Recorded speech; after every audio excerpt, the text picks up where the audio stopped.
A esta hora recibimos en este estudio a Edwin Bedoya, él es vicepresidente de la Central Sindical CEDOCUT, parte del Frente Unitario de Trabajadores FUT, a quien agradecemos por atender esta invitación.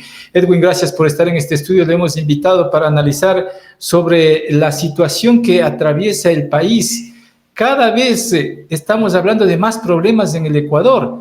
Ahora ya se suma un elemento adicional y esto tiene que ver con la crisis energética y que significa la pérdida de importantes recursos económicos diariamente en el sector productivo.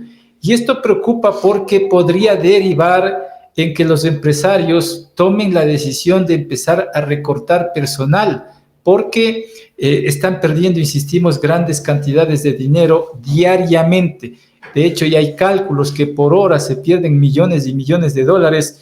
Y obviamente al final siempre la cuerda se rompe por el lado más débil, que son los trabajadores. En este sentido y con este marco, Edwin, ¿cuál es el análisis de la CEDOCUT frente a esta crisis que vivimos? ¿Corre o no el riesgo el trabajador de las empresas públicas y privadas? Bienvenido, buen día.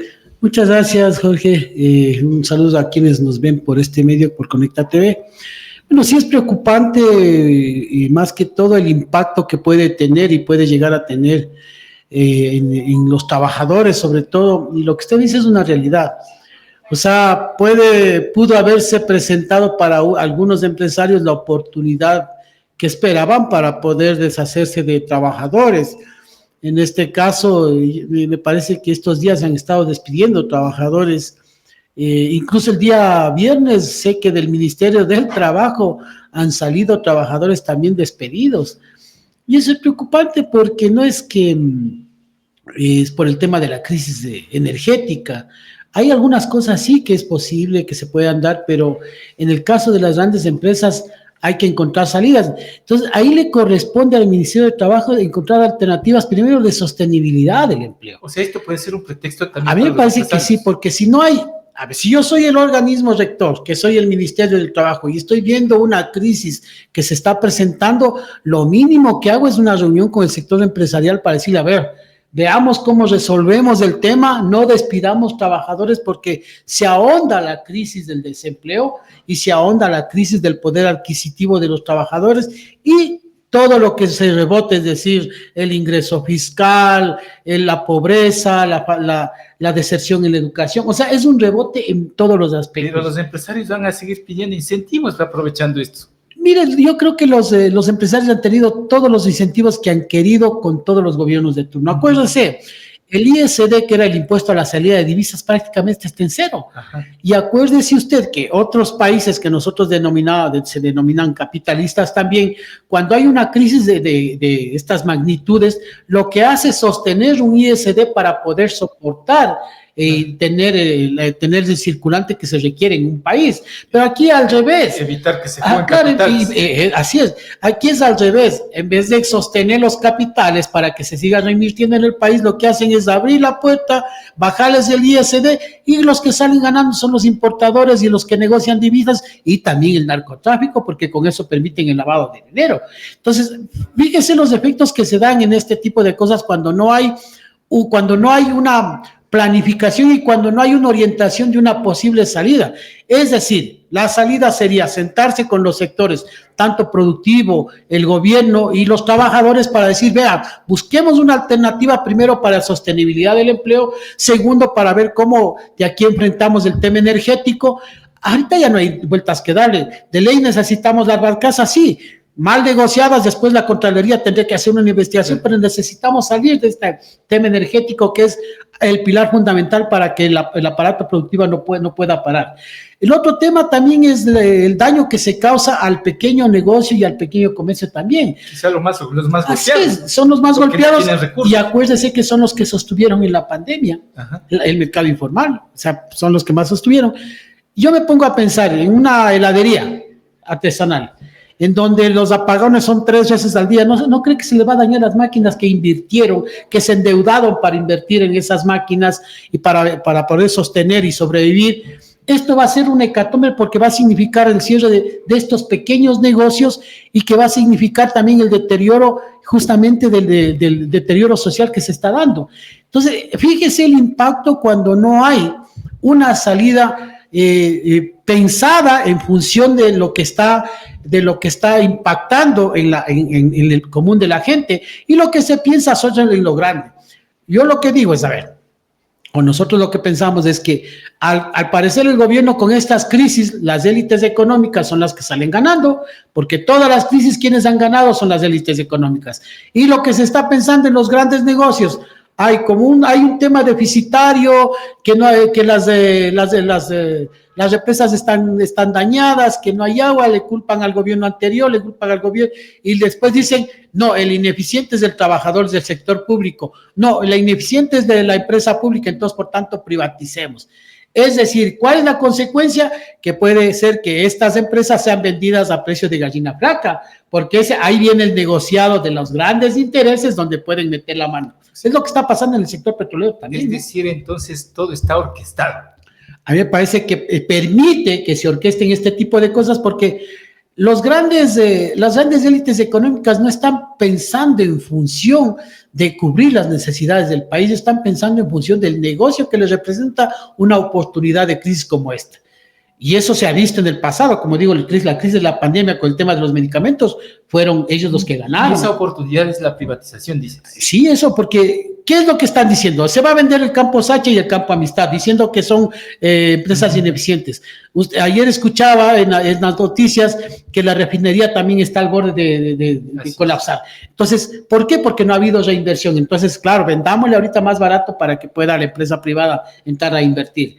Cuando hay inversión, o sea, hay recursos que generan utilidades del tema petrolero, y que ya lo han dicho nuestros compañeros, que se puede reinvertir, pero que no le han alimentado. O sea, hay un autosabotaje, yo quiero recoger las palabras que decía David Almeida, hay un autosabotaje, sabiendo que de ahí mismo salen los recursos para poder reinvertir, no lo hacen. No entregan dinero a la empresa pública para que se reinvierta, y eso pasa también con el tema eléctrico. En este caso, Petroecuador, dice. En este caso, Petroecuador. Pero esto pasa en todas las empresas públicas que están generando recursos importantes para el Estado y que impactan además en el bolsillo de la gente. Llámese los servicios de luz, de agua potable, el tema de las gasolinas. Entonces, esos son los impactos que sufre también la población. Sí, porque si vamos a privatizar, el privatizador no le va a decir que le voy a dar al precio anterior. Las tarifas. Claro, las tarifas van a ser más altas. Las tarifas de luz, de agua, de gasolinas van a seguir subiendo. ¿Quién sufre? Un pueblo que no tiene empleo, desempleado, en plena pobreza, quienes van a terminar lo que usted decía antes, absorbiendo. Yo quiero referirme, no el lado más flaco, sino el fusible que salta. El primerito son los trabajadores que se van al desempleo, a la pobreza, a la delincuencia. Ahora, ¿cómo frenamos toda esta intención del gobierno central de derecha, hay que decirlo, si es que estamos hablando de que tiene un aparato también estatal que lo está aplicando con todo a través de la publicidad en distintos medios de comunicación, Edwin? Bueno, a mí me parece que la única alternativa, y que desgraciadamente es la única alternativa, es que el pueblo tiene que levantarse a protestar. Porque si no hay ninguna atención frente a las propuestas que está haciendo la ciudadanía, las organizaciones sociales, el único camino que le queda al pueblo es salir a las calles. No hay otra alternativa. Ni la Asamblea se ha pronunciado sobre este tema. O sea, a mí me da mucha pena porque la Asamblea también debería empezar a pronunciarse sobre la preocupación de esta crisis energética, no solo buscando los culpables, sino también buscando las alternativas. Es necesario ver los culpables, el tema, como digo, de las barcazas, cómo fueron adquiridas, etcétera, pero esto de aquí en adelante tenemos que ver cómo arreglamos el tema del país. Pero confían ustedes en una asamblea que tiene otros Yo intereses. Le digo que ese es el deber de la asamblea, y los intereses, claro, están marcados ahí, porque eso le digo, hasta ahora no se pronuncia en nada. Entonces, eso nos da la medida de que tenemos una asamblea que no obedece ni siquiera a las necesidades del pueblo, y repito lo que usted menciona, obedece a los intereses particulares de cada sector. Y eso merece también una reflexión desde el pueblo ecuatoriano, porque el pueblo ecuatoriano es el que vota. Estamos cerca de unas elecciones y ahí el pueblo ecuatoriano tiene que darse cuenta de lo que ha sucedido en esta crisis y ver qué gobierno ha sido, si el gobierno ha sido eficiente, ineficiente, si los asambleístas han sido ineficientes y eficientes, porque en estas crisis es cuando se ve realmente quién está funcionando y quién está gobernando para bienestar del país o para bienestar de los grupos económicos. Pero la pregunta es, a propósito de lo que usted dice, atando con el tema electoral, Edwin, ¿cómo sabemos o evitamos los engaños de los mismos políticos y caemos en esas trampas permanentemente? Bueno, a mí me parece, yo estuve hace poco tiempo en Guayaquil y en Santo Domingo de los Colorados. Yo veo que la gente, y andando por la calle, hay una reflexión alta y la gente como que se va dando cuenta y dicen, no, este grupo no me representa, no me ha representado y todo lo que... Ya la gente ya analiza. Yo confío en que estas próximas elecciones haya una mejor capacidad de análisis de la gente para que pueda votar por ecuatorianos que han estado y se les ha visto comprometidos con la lucha de los sectores más desfavorecidos, porque lo que hemos visto hemos tenido 3 presidentes. Un presidente apoyado por la derecha, el otro por otro sector de la derecha que era el banquero y el otro por el sector comercial que es actualmente. Entonces, ¿a quién obedece ellos? Ellos no van a salirse de su grupo y cuando llegan a la presidencia lo que van a hacer es ayudar a que su grupo se enriquezca y logre los mejores negociados o negocios para ese grupo, porque dice, bueno, yo salgo y necesito que mi negocio esté fortalecido y estas leyes van para ese beneficio. No están pensando en función de las necesidades del pueblo ecuatoriano. Ahora, Edwin, si la gente va reaccionando y va tomando conciencia, como usted dice, respecto de los procesos electorales, y se da cuenta por quién votar y no votar, resulta que en nuestro país también se producen fraudes electorales, porque uno no se explica cómo, por ejemplo, se inscriben en el Consejo Nacional Electoral organizaciones políticas que en los procesos electorales no alcanzan ni el 2% del electorado. ¿Cómo explicamos eso? Y organizaciones políticas que negocian sus partidos políticos, eso se ha visto, ¿no? Empresas electorales. O sea, así es, entonces, pero ahí tiene que haber un cambio de normativa. Por ejemplo, a mí me preocupa, le digo, y lo digo muy directo, y lo he mencionado en algunas ocasiones, a mí me preocupa este conflicto de intereses entre la presidenta del Consejo Electoral con el gobierno, porque uno de sus hermanos está como embajador, y no es producto de que el hermano ha sido miembro de ese partido, algún favor debe haber tenido para... O sea, ese tipo de cosas, por ejemplo, debería ser una prohibición para que los entes de control del Consejo Electoral estén ahí como representantes del Consejo Electoral. Pero eso evidencia arreglos políticos. A mí me parece que sí, porque si es que usted entra como un juez electoral, tiene que inhibirse de poner familiares en los gobiernos que están de turno o en los partidos políticos que están de turno, pues. O sea, no puede haber este tipo de conflicto de intereses porque ahí hay algo. Va a haber un amarre y si no lo hay, puede haberlo. O sea, pero le queda esa duda en el consciente de la gente de que ahí va a haber un fraude electoral. Miren lo que pasó con Yacu Pérez. Con Yacu Pérez no le permitieron ni siquiera abrir las urnas como se estaban reclamando. Yo no sé con qué capacidad moral aquí se reclama lo de Venezuela cuando aquí hicieron lo mismo con Yacu Pérez. O sea, a mí me parece que ese tipo de doble moral es lo que nos hace sospechar que puede aproximarse un fraude electoral. Pero también no tenemos políticos de doble moral a propósito de lo que cita Yacu Pérez. Ahora está de candidato con la derecha. Bueno, ya cada uno tomará su decisión. Es una lástima, yo lo digo que es una lástima porque uno así pierda o así no haya logrado el objetivo que haya querido lograr, uno tiene que aprender por conciencia y por principio quedarse donde pertenece.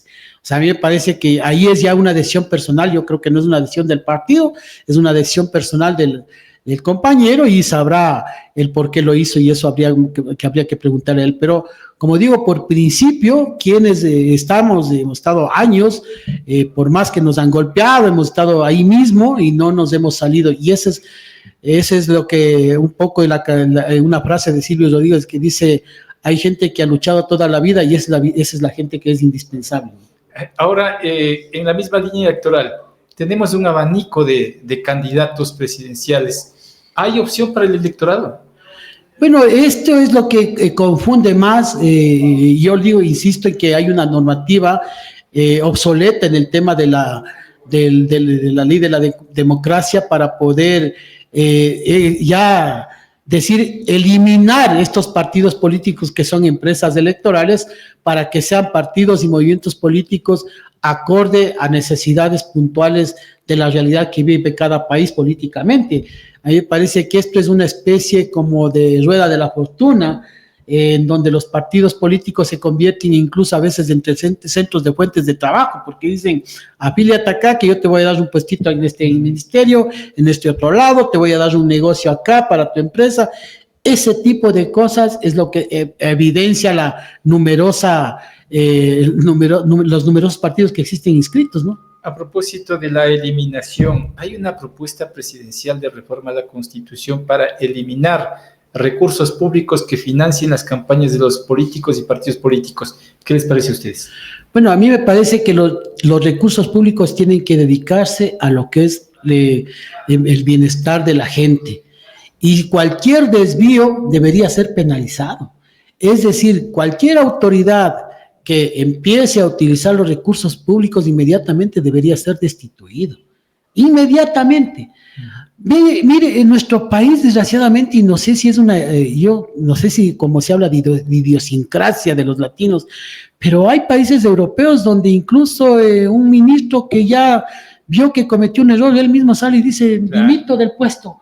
Cuando hay este tipo de principios culturales, digamos ya desde el tema de la cuna, desde la educación que nos dan, desde el jardín de infantes, y reconocen que hay uno, dicen, me hago a un lado porque yo cometí este error. Aquí no, aquí se da la viveza criolla. O sea, mientras más errores cometan, mientras no le descubran, estoy por aquí escondidito haciendo mis fechorías, y después si es que me descubren ya veré cómo arreglo las cosas, o me voy del país y disfruto de lo robado, como lo que está pasando aquí en nuestro país, ¿no? Entonces, ese tipo de cosas sí, realmente, culturalmente tenemos que ir eliminando. Sí, pero la eliminación que se plantea es de que se evite entregar recursos públicos a las organizaciones políticas. ¿Es acertado? Mire, nosotros consideramos que por el bien de la democracia, si todos tuvieras la misma equidad en el país, no habría problema. Pero el tema es que aquí el que no tiene recursos, ¿cómo va a participar frente al que tiene recursos? Es decir, nosotros como trabajadores formamos un movimiento político con el derecho que nos asiste, frente a los grandes empresarios que tienen dinero para la propaganda y que tienen medios de comunicación. ¿Cómo compites ahí? Entonces, tiene que haber una equidad en la competencia electoral. Pero el concepto se ha desnaturalizado en todo caso. Así es, porque, a ver, nosotros decíamos, y hace unos años se hacía un debate en las centrales sindicales, ¿por qué si los partidos políticos reciben dinero del Estado y no es fiscalizado? Porque ese es otro de los problemas, que no les fiscalizan para lo que fueron creados y para qué se destinan esos fondos. ¿Por qué las centrales sindicales, que somos los que estamos peleando y que sí, nosotros sí responderíamos que nosotros estamos peleando por derechos, por informar a la población, ¿por qué no nos financian a las centrales sindicales de estos dineros que les dan a los partidos políticos? O sea, tenemos el mismo derecho. Pero ese es el problema, que acá en los partidos políticos lo que hacen es con estos fondos es un poco establecer otro tipo de gastos que no están dentro del tema electoral y dentro de lo que dice la Constitución, ¿no? Entonces me parece que ahí habría que hacer una normativa no con eliminar los recursos que tienen que darles a los partidos políticos, sino más bien que estos recursos sean prácticamente vigilados, controlados o fiscalizados, porque tampoco el tema es que no hay una fiscalización adecuada. Mayor regulación y mayor control. Así es, porque debe haber un control estricto para qué sirve el gasto electoral. Fíjese usted, nos decían hace un tiempo atrás, me parece que el señor Pita decía que ellos no pueden controlar el tema de las redes. Bueno, no hay todas las redes, no, pero algunas se podrán controlar, pues. Algunas se podrán hacer. Vamos al 2025. Claro, acuérdese que usted lo que pasó, que al lado del Consejo Electoral, me parece que era del Guayas, había solo un centro de cómputo. Y eso quedó en nada. Eso quedó en nada. Entonces, cuando no hay una fiscalización efectiva, cuando no hay un control, cuando no hay autoridades que castiguen, porque se denunció eso y no pasó nada. O sea, no hubo ningún avance, no hubo los culpables, o más bien que hubo los culpables y después se dejó ahí. Entonces, esas son cosas que hace que se desconfíe, como digo, en el actual proceso electoral y en el actual Consejo Nacional Electoral. En todo esto, el Frente Popular está anunciando plantones. ¿Los trabajadores van a hacer lo propio? Bueno, nosotros el día de mañana, hemos hecho ya varios plantones. Un plantón lo hicimos sobre la medida de la venta de los campos petroleros y la privatización. Hicimos otro plantón la semana pasada frente al Ministerio del Trabajo por las violaciones y persecución que están sufriendo varios dirigentes, entre estos el compañero David Almeida, dirigente petrolero, que por decir la verdad, por decir lo que el gobierno estaba mencionando, que van a privatizar los campos Hacha y Amistad, mencionan que era información privilegiada ya cuando el gobierno lo dijo. Entonces dice que le van a sacar visto bueno porque dijo la verdad. O sea, es una persecución, porque un dirigente que dice la verdad es enjuiciado, pero los otros, los bandidos, los rateros que se van llevando la plata de aquel país, viven libres afuera. Entonces, se está persiguiendo, y el día de mañana vamos a hacer un plantón de igual manera, apoyando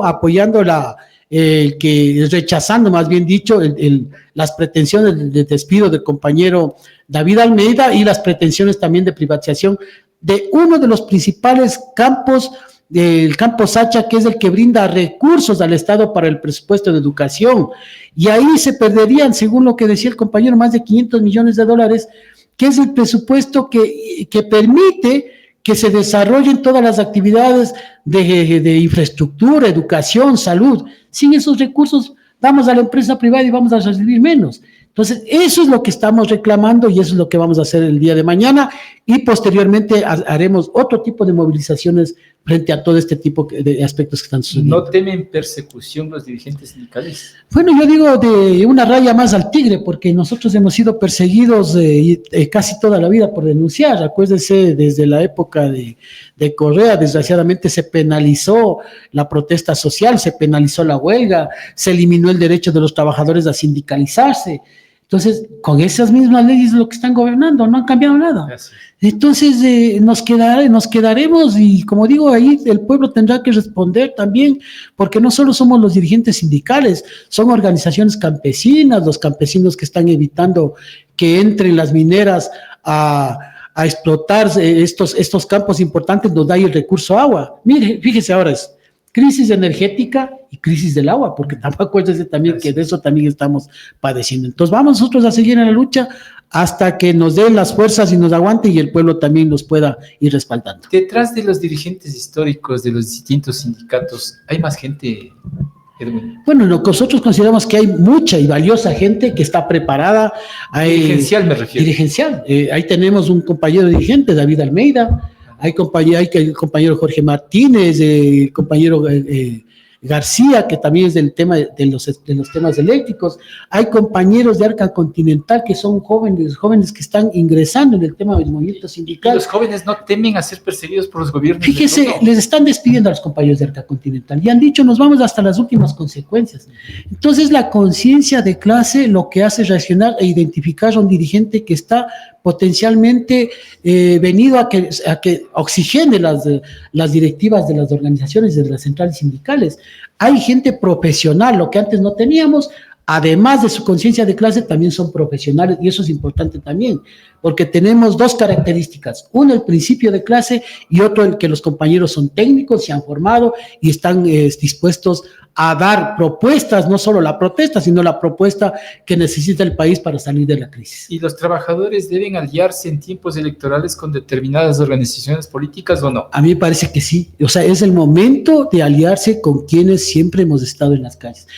Esto es ahora o nunca, porque si nosotros seguimos confiando en los que siempre nos han gobernado, si seguimos confiando en banqueros, en empresarios, si decimos que porque él es rico no nos va a robar, ya hemos sufrido con Lazo, estamos sufriendo ahorita con Noboa, que prácticamente sus grupos son los que quedan consolidados, no es el pueblo ecuatoriano. Son los grupos económicos los que quedan consolidados y son los que se llevan más plata a paraísos fiscales. Usted, Jorge, que gana ¿cuánto? Va a decir, voy a llevarme los 200, los 300 dólares que me pagan para ir a dejar en paraísos fiscales. Capaz de entender sí. Entonces, fíjese usted la diferencia, y por eso yo considero que el pueblo ecuatoriano tiene que ser consciente y hacer conciencia, y esa reflexión es necesaria. Ahora estamos con una crisis enorme que no hay sueldo que alcance, y obviamente estamos nosotros en estos debates públicos orientando a la ciudadanía para que tome conciencia, como decía Edwin, y que veamos por quién votar, quién se lo merece efectivamente y no nos volvamos a equivocar. ¿Algún mensaje final, Edwin? Bueno, decir al pueblo ecuatoriano que nosotros hemos estado siempre en las calles, vamos a seguir protestando, proponiendo como lo hemos venido haciendo y esperamos que el pueblo ecuatoriano se solidarice con estas luchas que son las luchas del mismo pueblo ecuatoriano. Gracias a Edwin Bedoya, vicepresidente de la Central Sindical Sedocud, parte del Frente Unitario de Trabajadores FUT. Aquí ponemos también punto final a este servicio de diálogo abierto a través de Conecta TV Radio y las distintas plataformas que están activadas. Volveremos en la